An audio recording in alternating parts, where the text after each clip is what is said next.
All right. So back to 1 Kings 18. That was necessary to go where we're going. Baal is the enormous principality over Israel. He is empowered by all the trust and worship given him. Now picture this, a huge Goodyear blimp called Baal hanging over Israel. Now let's note how Elijah decides to take out Baal.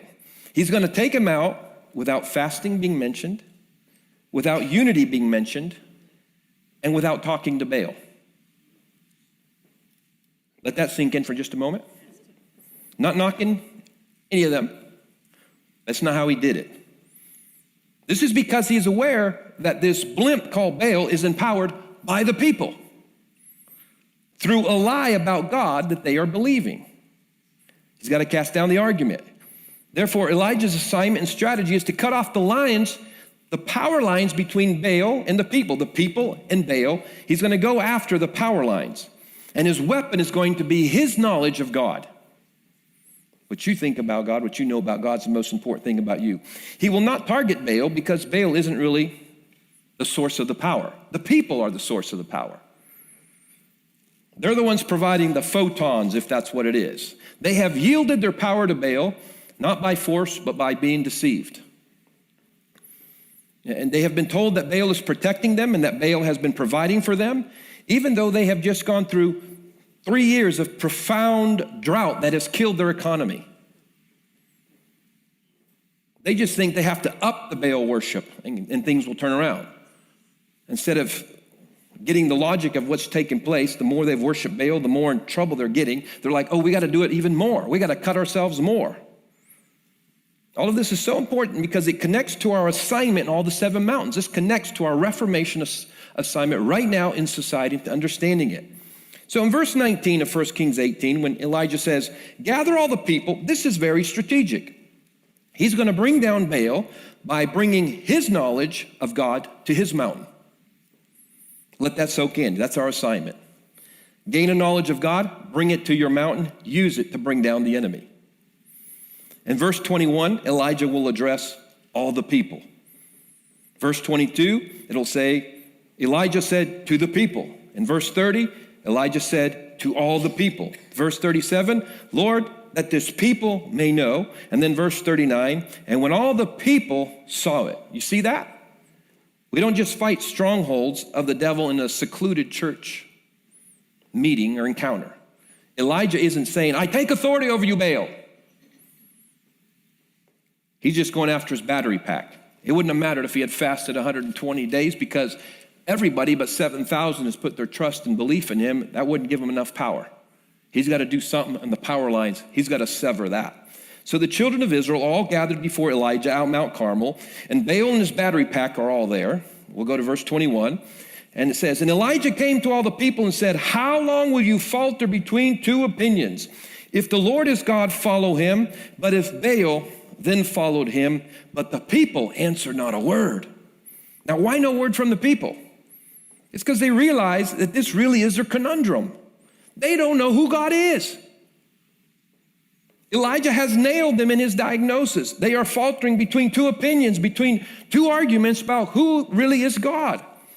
The false knowledge argument has to be cast down. The lie about God has to be exposed.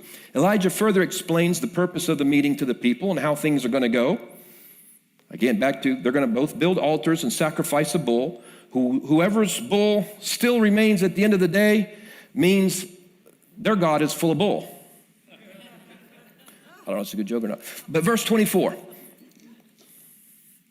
he says, then you call on the name of your gods, and I will call upon the name of the Lord God, and the God who answers by fire, he is God. So all the people answered and said, that is well spoken. Yeah, we really don't know. There's a lot in that. It isn't just that they're evil, heathen idolaters. We can think that, yeah, they were evil, heathen. Imagine going to worship Baal. They really don't know who God is. They've been confused. Leadership of the nation has steered them wrong, and they would love some clarity on that matter. They have this dual knowledge in their heads, and it's time for the real knowledge to impose. Verse 26, so they took the bull which was given them, and they prepared it, and they called upon the name of the Lord from the morning until noon, saying, O Baal, hear us. Now these were Jezebel's elite prophets But there was no voice. No one answered.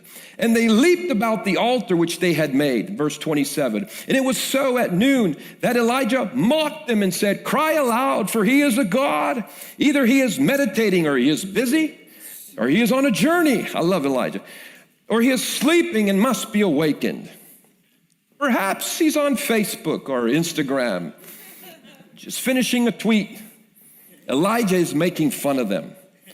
Verse 28, so they cried aloud and cut themselves, as was their custom, with knives and lances until the blood gushed out of them. Wow. They're doing bloodletting to their idol. Again, but nothing. Verse 29, and it was so when midday was past that they prophesied until the time of the offering of the evening sacrifice. This has gone on all day now, if you get it. And I love this. But there was no voice. No one answered. No one paid attention. You see, Elijah had planted a doubt in the people's mind about whether Baal was really God. And so for a moment, they were withholding their power. They're pinching the power lines. They're not giving their photons. Baal's like, wait a minute, somebody's challenging. And again, if Baal was such a powerful principality, apart from what people give them, then why didn't he show a little fireworks? If Baal was so powerful without the people, why didn't he do something? Verse 30, then Elijah said to all the people, come near to me. So all the people came near to him, and he repaired the altar of the Lord that was broken down. He then goes on to build the altar, and he prepared the bull. He then has 12 barrels of water poured on the altar, so none would say he had done some pyrotechnic trick, Elijah then addresses God, not Baal, in verse 36. Lord God of Abraham, Isaac, and Israel, let it be known. Again, the battle is always about things being known. It's over the correct knowledge. Let it be known this day that you are God in Israel, and that I am your servant, and that I have done all these things at your word. Verse 37, hear me, O Lord, hear me. Why? That this people may know that you are the Lord God, and have turned their hearts back to you again. Then verse 38, then the fire of the Lord fell and consumed the burnt sacrifice, and the wood, and the stones, and the dust, and it licked up the water that was in the trenches. Everything disappeared. Verse 39, now when all the people saw it, they fell on their faces, and they said, the Lord, he is God.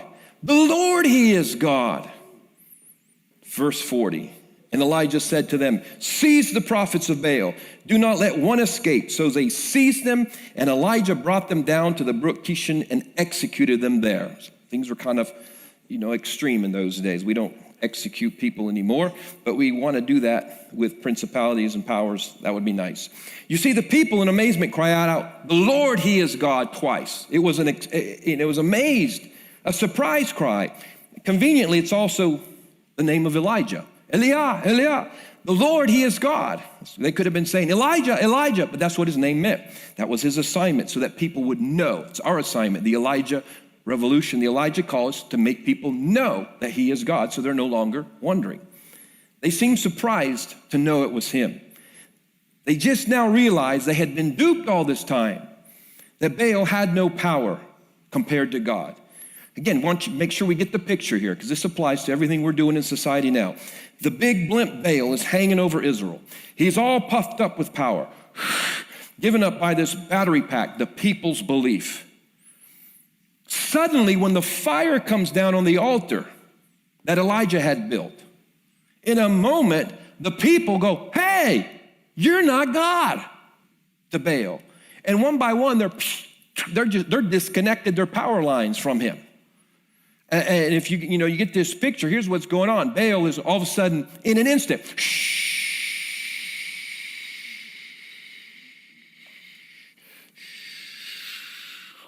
I should fall over. That's what he did. He begins this massive deflation until he can't even protect his bloodletting prophets. Amazing. Elijah now asks Baal's former battery pack to go run down the prophets of Baal. In an instant, he's won them over. In that day, physical execution, as I said, was in order. Today, spiritual execution is in play. We are under a New Testament set of rules. In one day, Elijah cast down the principality of Israel by proving to the people that he served the God who has the real power and who has the real favor. This is our assignment in society today. This is how reformation will come to society. It's not about learning to rebuke and command demons. It's about bringing the correct knowledge of God that exposes the lie of the devil. Then you can tell them to run.